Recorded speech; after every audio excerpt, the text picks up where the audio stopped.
Hi, everyone. My name is Taylor Downs. I'm the Federal Policy Manager with ACT, the App Association. We're a trade association focused on representing small businesses in tech. I'm going to talk to you a little bit today about digital trade, which has been something of a hot button issue here since October of 2023, so going on a little while now. But first, we're going to do a little bit of scene setting so we can all be on the same page. Global trade is huge. We've got $33 trillion a year in goods and services trade. About $8 trillion a year, as you see on the board here, is services, and then over half of that, 4.25 trillion, is digitally delivered goods and services. That's everything from bank transactions to Etsy purchases to stuff you buy on Facebook Marketplace. All of that is digitally delivered goods and services. The digitally delivered goods or the digitally delivered services grew 9% year over year, which is the fastest growing sector of anything in trade. So it's big and getting bigger.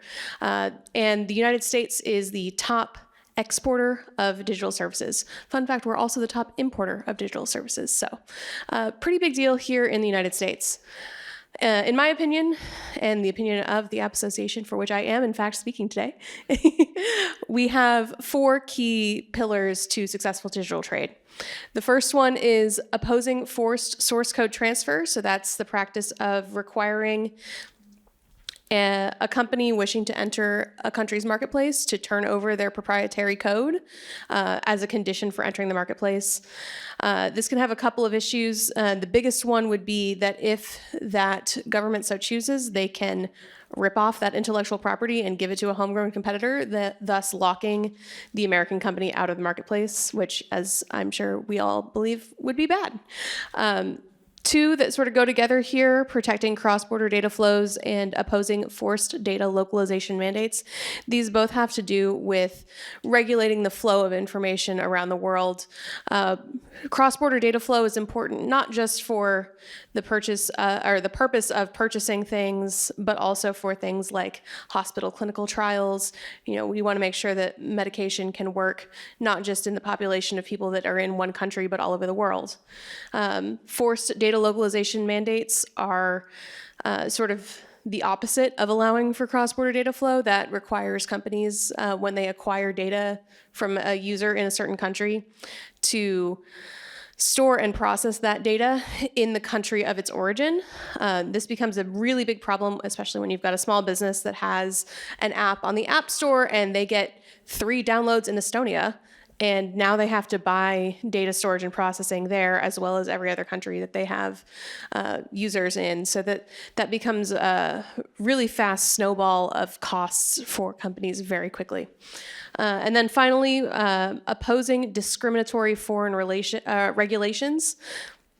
This includes things like the European Digital Markets Act, which identified gatekeeper entities that are discriminatory against U.S. companies, unfairly targeting U.S. companies, as well as other similar regulation. So the United States has been a supporter of all of these things, which leads us to my favorite fun little allegory here, the digital trade superhighway. So excuse my awful Shutterstock image, but I liked it, so I used it. So what I want to talk about here is the way that digital trade operates now. We have strong protections for cross-border data flow and against data localization and other things like digital trade tariffs. That leads us to fast, seamless transfer of information across country borders. So you get our beautiful, beautiful Autobahn.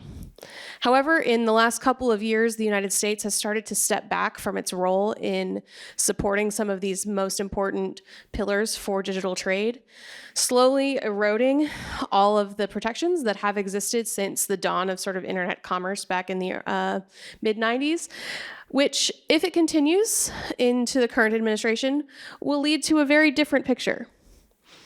So when the rules are not enforced, when you don't have strong protections for cross-border data transfer, when you don't have strong opposition to discriminatory regulation and data localization mandates, you end up with toll plazas on your highway. You end up with traffic jams on your highway. Everybody who drives on 95 knows that that is terrible. So the biggest problem with this for me, for the members of the App Association, is that big companies that have lots of money and lots of lawyers will get an easy pass through this traffic jam. But companies like the ones that we represent are going to be stuck digging change out of their cup holders. So here, as we enter the Trump administration, as their position on trade develops, in fact, Jamison Greer, who is the is the trade representative designate, has had his vote this morning in the Finance Committee. So we'll see how that goes. I see some opportunities for the promotion of digital trade, but I also see some risk. So we'll talk about the opportunities first. Number one, digital trade is a big win for the United States. And we all know that President Trump really likes to win.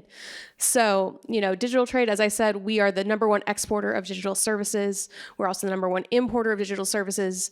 They make American companies prosperous, they grow our GDP, and they allow us to get all the cool things that make our lives more interesting. Taking a strong stance for digital trade also is a great way to push back on foreign adversary power, thus making us safer online and in the real world. And then finally, we open up new markets for U.S. goods. So that's the third of the three things that the Trump administration likes to talk about: safety, security, and prosperity. You've got all three right there. Some of the risks is a prioritization of hard power. Traditionally, trade agreements are seen as soft power, which we know this administration tends to focus on hard power. We also have a preference for isolationism and a disregard for established norms. If you like free digital trade, you can do these three things. You can engage with Congress. You can engage with U.S. Trade Representative as soon as he actually gets confirmed. And you can be a storyteller. You can use your presence on the internet to talk about why trade is important to you, to your company, to your organization, to the organizations you work with. So I encourage you to do so. And that is the end of my time. Thank you.